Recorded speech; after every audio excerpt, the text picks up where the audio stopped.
हाँ, ये है कि सरकार की जिम्मेदारी है, रोटी कपड़ा और मकान ये सरकार की जिम्मेदारी होती है। उसको चिंतन मनन उसको करने की ज़रूरत है, किस तरीके से इस देश के डिप्रेस क्लास के लोगों को, चूँकि हमारा संविधान कहता है मुख्य धारा में लाना है, जो दूर सुदूर जंगलों में है उनको भी लाने का काम करना, तो गवर्नमेंट सेक्टर में ही तो हमें भागीदारी कम। साथियों नमस्कार, समता आवाज़ टीवी देख रहे हैं आप और मैं हूं मनोज अंतानी और मेरी मौजूदगी इस समय नागपुर से गोरखपुर जाने वाली ट्रेन में। ये पूरी बोगी है।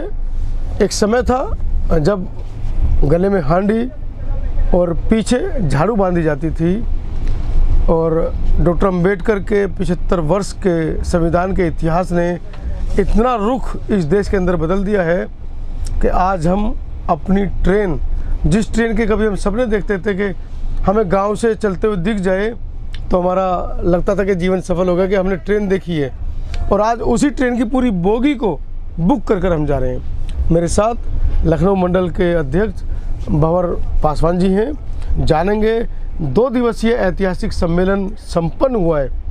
लाखों लोगों ने नागपुर दीक्षा भूमि पर जाकर बाबा साहब को नमन किया है, और जब लोगों से चर्चा की तो लोगों ने बताया कि हमारा जीवन सफल हो गया कि जिन बाबा साहब के बारे में हम पढ़ते थे, सुनते थे, आज उन बाबा साहब की दीक्षा भूमि पर जाकर, जहाँ पर उन्होंने 10 लाख से ज़्यादा अनुयायियों के साथ में हिंदू धर्म को छोड़कर बौद्ध धर्म की दीक्षा ली थी। सीधी बात करते हैं, 2 दिन बाद जो ये यात्रा का हमारा सफ़र है ये कहाँ तक पहुँचेगा और कितना सफल होगा। पासवान जी, स्वागत आपका। सर्वप्रथम मैं समता आवाज़ चैनल का ऑल इंडिया SC/ST एसोसिएशन के दरबार में मैं उसका स्वागत और अभिनंदन करता हूँ। धन्यवाद। अंतनी जी, जैसा हमारा संगठन है all India SC/ST railway employees association, और बाबा साहब ने SC फेडरेशन बनाया था, उसी कंसेप्ट को लेकर हमारे माननीय घेरा साहब ने इसकी नींव रखी थी जी, जिसके हमारे राष्ट्रीय अध्यक्ष BL भैरवा साहब हैं और माननीय राष्ट्रीय सचिव अशोक कुमार जी हैं, और इनके नेतृत्व में जम्मू तवी से लेकर के कन्याकुमारी तक हमारा पूरा जाल है all India SC/ST railway employees association का, और हमारे डिवीज़न हैं, जोन हैं, और हमारे पूरी तरह से हमारी यूनिटें हैं, प्रोटेक्शन यूनिट्स हैं, डिवीज़न हैं, और हम कई हज़ार कई लाख कर्मचारी हैं जो दिन रात मेहनत करके भारत वर्ष को बढ़ाने में योगदान दे रहे हैं राष्ट्र सेवा में। और निश्चित तौर से हम लोग इस भावना से काम करते हैं कि ये मैं राष्ट्र की सेवा से ओतप्रोत होकर के काम करते हैं। जी। और सरकार भी देख रही है और समझ रही है। बहुतायत में हमारे बहुसंख्यक समाज के लोग रेलवे में हैं, क्योंकि रेलवे बहुत बड़ा ऑर्गेनाइजेशन है और हमारी इसमें भागीदारी है, और हमारी इस भागीदारी को सुरक्षित रखने के लिए बाबा साहब ने हमारे हक और अधिकारों को रखने के लिए फेडरेशन का निर्माण किया था। उसी को हमारे राष्ट्रीय सचिव और BL भैरवा साहब राष्ट्रीय अध्यक्ष जी इसको बढ़ा रहे हैं। अभी हमारा एनुअली AGM हुआ था नागपुर में जी। और बहुत देखा होगा आपने, आपके चैनल के माध्यम से लोगों ने देखा होगा कि बहुत भारी संख्या में लोग थे, लाखों की संख्या में पूरे देश से लोग आए थे। SC फेडरेशन बोले तो जो डॉक्टर अम्बेडकर ने, बाबा साहब डॉक्टर अम्बेडकर ने सबसे पहला जो एक संगठन बनाया था वो था शेड्यूल कास्ट फेडरेशन। हालांकि उसके बाद उन्हें लगा कि शेड्यूल कास्ट फेडरेशन की जगह उन्होंने the Buddhist society of India बनाया, समता सैनिक दल बनाया, लेकिन वो संगठन अलग थे। और शेड्यूल कार्ड जो फेडरेशन था वो सिर्फ इसलिए था कि SC की जो जातियां हैं जो मुख्य धारा में कहीं नहीं दिखती थी उनको ऊपर बढ़ाया जाए, उनको आगे लाया जाए, मूल धारा में उनको सम्मिलित किया जाए। तो इसी कंसेप्ट को लेकर के जब समय समय कामगारों को जो उनके साथ अनियमितताएँ होती थी, विशेष तौर से शेड्यूल ट्राइब के लोगों के साथ, तो विशेष तौर से हम लोग जो है जो बाबा साहब ने जिसके तहत हम लोगों को रखा, और उन्होंने सुझाया कि आपको जब कामगारों को कोई समस्या हो तो इस फेडरेशन के माध्यम से, इस संगठन के माध्यम से अपनी बात सरकार समस्याएं का निदान करेंगे, और निश्चित तौर से सरकार हमारी बात को सुनती है और पार्टिसिपेट भी करते हैं। हमारे रेलवे बोर्ड में भी भागीदारी है, जोन में भी भागीदारी है, DRM लेवल पे भागीदारी है। तो आज नो डाउट हमारा संगठन बहुत तेज़ी से आगे बढ़ रहा है। अच्छा पासवान जी, ये कहा जाता है कि रेलवे का जो SC/ST रेलवे फेडरेशन है या कर्मचारी संघ है वो पूरे भारत के अंदर जो SC/ST जो दूसरी जो संघ है उन सब में सबसे बड़ा है। 3.5 लाख कर्मचारी बताए जा रहे हैं। लेकिन जब इंदिरा गांधी ने राष्ट्रीयकरण किया था अपनी सरकार में, उस समय तत्कालीन प्रधानमंत्री वो रहीं, उस समय लगभग 40 लाख लोग देश की जो शेड्यूल कास्ट के जो लोग थे वो मुख्य धारा से जुड़े, चाहे वो 4th क्लास में चाहे वो 3rd क्लास में वो आए। और वर्तमान में अगर हम उस संख्या को जोड़ते हैं, देखते हैं तो पूरे देश के अंदर 5-5.5 लाख लोग बचे हैं और आने वाले समय में रिटायर होंगे तो संख्या घटेगी। तो एक बड़ा चिंता का विषय है। बिल्कुल, नो डाउट बहुत चिंता का विषय है। उसका रीज़न कारण है जो इस देश के अंदर जो प्राइवेटाइजेशन हो रहा है, PPP का जो मॉडल आ गया है उसमें मेरी भागीदारी ख़त्म हो रही है जी। इस वजह से ख़त्म हो रही है। FDI आ जाने से, फॉरेन डायरेक्ट इन्वेस्ट आ जाने से, तो निश्चित तौर से रेलवे के अंदर FDI आया, PPP मॉडल आ गया है, इसलिए हमारा कहीं ना कहीं हमारी भागीदारी छीण हो जाए। अच्छा, आधुनिकता के चलते कुछ रोबोट्स मॉडल भी आ रहे हैं, उससे भी जो रोज़गार रेलवे से मिलना चाहिए था उसमें भी कमी आई है।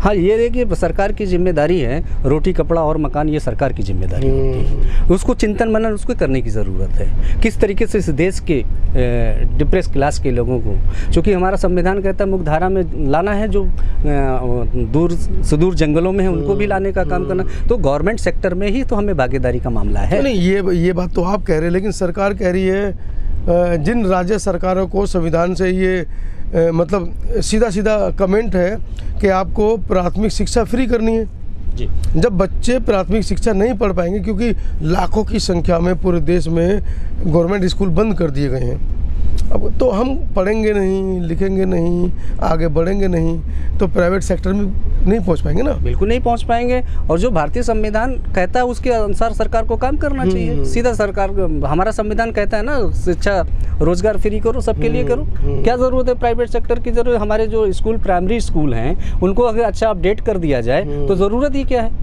प्राइवेट की क्या ज़रूरत है? दिल्ली की तर्ज पे अगर सारे मुख्यमंत्री काम करें तो स्कूल जो है अच्छे बन जाएंगे। बिल्कुल अच्छे बन जाएंगे।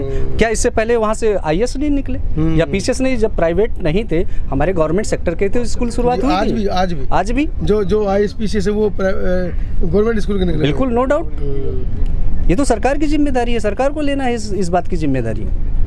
तो इसका हल क्या है? वर्तमान में इस देश में नेता बहुत है, नेता इस देश में बहुत हैं, नीयत की कमी है, नेताओं की कमी नहीं है। नीयत साफ अगर होगी तो निश्चित तौर से देश तरक्की करेगा। नेता तो आते ही कहते हैं कि हम तो आए ही सरकार में हैं कि हमको संविधान बदलना है, तो ऐसे नेताओं की नीयत पर क्या कहेंगे? और एक बार नहीं, दूसरी बार फिर तीसरी बार भी ऐसे नेताओं की सरकार हमारे देश के इन भोले भाले नागरिकों ने बना दी है। देखिए, मेरा ये कहना है कि हमारा जो नेतृत्व करता है वो हमको रास्ता दिखाता है।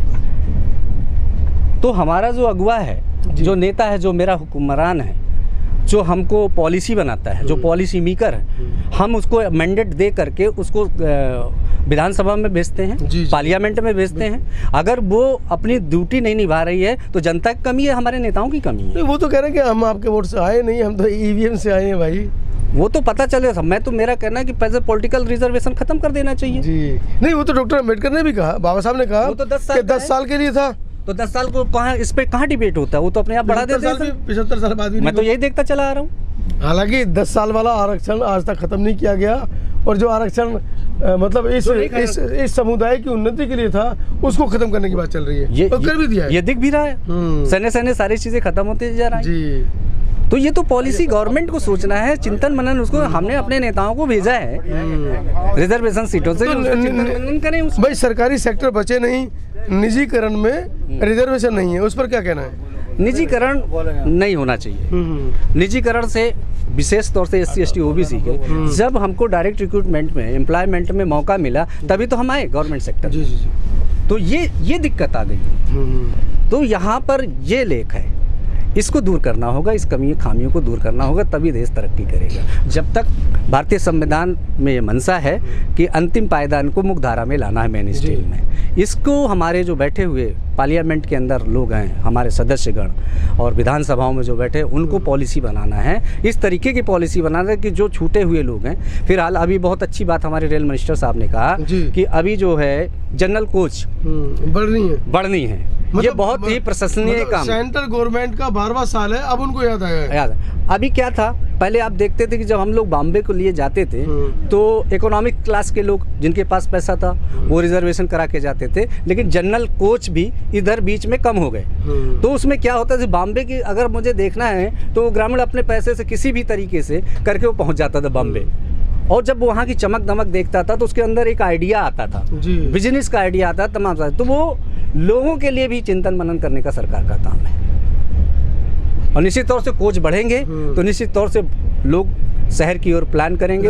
और कोई चीज़ देखने से ही आइडिया आता है। बाहर डेलीगेशन क्यों जाता है बाहर? सरकार का डेलीगेशन विदेश इसलिए जाता है कि वहाँ की टेक्नोलॉजी क्या है। अगर हमारे सदस्यगण बाहर ना गए होते, पेरिस ना गए होते, लंदन ना गए होते, अमेरिका ना गए होते, तो वहाँ से कैसे टेक्नोलॉजी आती? आई ना।